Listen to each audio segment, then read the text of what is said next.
Isaac del Toro ya sabe contra quién se va a jugar la medalla más importante de su carrera hasta ahora. Y el problema es que el recorrido que le espera en Montreal no está pensado para alguien como él.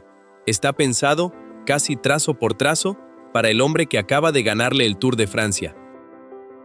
Tadej Pogačar. Porque aquí está el dato que cambia por completo cómo hay que ver este objetivo. El Campeonato Mundial de Ciclismo en Ruta se disputa este año en Montreal, del 20 al 27 de septiembre, y el circuito final que va a decidir la medalla de oro es prácticamente el mismo que se usa cada año en el Gran Premio de Montreal. Una carrera que Tadej Pogačar ya ha ganado 2 veces, en 2023 y en 2025. Es decir, Isaac del Toro no solo va a competir contra Pogačar por una medalla, va a competir contra Pogačar en un trazado que el propio Pogačar ya ha dominado en 2 ocasiones anteriores. Quédate, porque en unos minutos te voy a explicar exactamente cómo es este recorrido, por qué favorece un tipo de corredor muy distinto al que ha llevado a Isaac del Toro al podio del Tour de Francia, y qué tendría que pasar en carrera para que el mexicano tenga una opción real de medalla en Montreal. Vamos primero con los números del recorrido, porque son la clave de todo lo que viene después.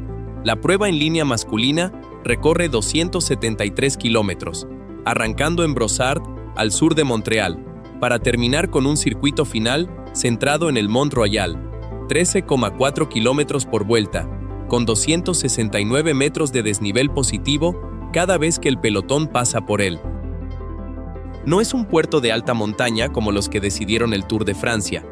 Es un circuito corto, repetitivo, con rampas explosivas que se repiten una y otra vez hasta desgastar a todo el que no tenga la explosividad necesaria para aguantar ese ritmo constante de cambios de intensidad. Y eso no es lo más importante de esta historia. En unos minutos vas a entender por qué este tipo de recorrido es exactamente el terreno donde Pogačar es prácticamente imbatible, y qué necesitaría Isaac del Toro para convertir esta desventaja de perfil en una oportunidad real. Si todavía no te has suscrito a este canal, este es el momento. Aquí analizamos las carreras antes de que se corran, no solo después. Vamos con el motivo por el que este circuito beneficia tanto a Pogačar. Un recorrido de rampas cortas y repetidas, como el de Mont Royal, favorece a los corredores explosivos, capaces de levantar el ritmo de golpe en cada repetición del circuito hasta que solo queden los más fuertes agarrados a la cabeza de carrera. Ese es exactamente el perfil de corredor en el que Pogačar ha demostrado ser superior a todo el pelotón, no solo en las grandes vueltas de 3 semanas, sino también en carreras de un día con este tipo de trazado. Isaac del Toro, en cambio, ha construido su progresión este año principalmente en puertos de montaña larga, esfuerzos sostenidos durante muchos kilómetros, no en la explosividad repetida que exige un circuito como el de Montreal. Y aquí está el segundo nombre que hay que tener en la cabeza para este mundial: Remco Evenepoel. El belga, subcampeón del Tour de Francia y campeón del mundo en la contrarreloj, es otro de los corredores que mejor se adapta a este tipo de circuitos cortos y duros, con la ventaja añadida de que también dispone de la explosividad necesaria para sobrevivir a las rampas de Mont Royal repetidas decenas de veces a lo largo de la carrera. Con Pogačar y Evenepoel como referencias claras del tipo de corredor que este circuito premia, Isaac del Toro llega a Montreal como un aspirante con un perfil físico distinto al que exige, sobre el papel, este trazado. Pero eso no es todo, porque aquí está la clave que puede cambiar todo el planteamiento de la carrera para alguien como Isaac del Toro. En un circuito tan exigente y repetitivo como el de Mont Royal, disputado además al final de 273 kilómetros de carrera, el desgaste acumulado juega un papel enorme. Cuantas más vueltas se completen al circuito final, más se va reduciendo el grupo de corredores capaces de seguir el ritmo, y ahí es donde un corredor con la resistencia que ha demostrado Isaac del Toro en las grandes vueltas puede encontrar su hueco, no ganando en un golpe de fuerza explosivo en la última rampa, sino aguantando en el grupo reducido hasta que la carrera se decida por desgaste puro, un terreno en el que su capacidad de sufrimiento sostenido sí que puede compararse con la de los favoritos naturales del circuito. Todavía no te he contado la parte que más debería darte esperanza si eres de los que quiere ver a Isaac del Toro peleando una medalla en Montreal. Porque el Mundial en Ruta no es una carrera de equipos World Tour con la estructura y el control que tiene un Tour de Francia, se corre representando a la selección nacional, con equipos mucho más pequeños y con menos capacidad de controlar la carrera de principio a fin. Eso significa que el favoritismo sobre el papel de Pogačar y Evenepoel no se traduce automáticamente en una carrera controlada a su favor. Con menos gregarios y más caos táctico, las sorpresas en los mundiales en ruta son mucho más frecuentes que en las grandes vueltas, precisamente porque ningún equipo tiene la fuerza numérica para dominar toda la carrera. Y conviene explicar bien por qué el formato de selecciones nacionales cambia tanto el planteamiento táctico respecto a lo que hemos visto todo el año en el Tour de Francia. En un equipo World Tour como UAE Team Emirates, Isaac del Toro cuenta con 7 compañeros entrenados específicamente para protegerlo, controlar el ritmo del pelotón y neutralizar los ataques de los rivales antes de que lleguen a él. En la selección mexicana, el número de corredores es mucho más reducido, y ninguno de ellos corre habitualmente al nivel de los gregarios de un equipo World Tour de máximo presupuesto. Eso significa que Isaac del Toro va a tener que gastar mucha más energía propia defendiendo su posición dentro del pelotón, algo que en las grandes vueltas apenas tiene que hacer gracias a la estructura de su equipo. Y aquí está otro factor que no se puede ignorar.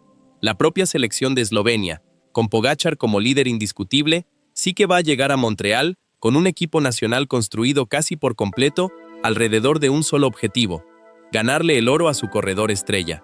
Bélgica, con Evenepoel, tiene una tradición similar de priorizar a sus mejores corredores en los mundiales de ruta. México, en cambio, afronta este mundial con Isaac del Toro como su gran referencia, pero sin la misma profundidad de plantilla que las potencias tradicionales del ciclismo europeo. Esa diferencia estructural es, probablemente, el obstáculo más grande que tiene que superar del Toro, incluso por encima del propio perfil del circuito. Y esto nos lleva a la pregunta que de verdad importa en esta historia. ¿Qué necesita realmente Isaac del Toro para pelear el maillot arcoíris en un circuito que, sobre el papel, no es el suyo?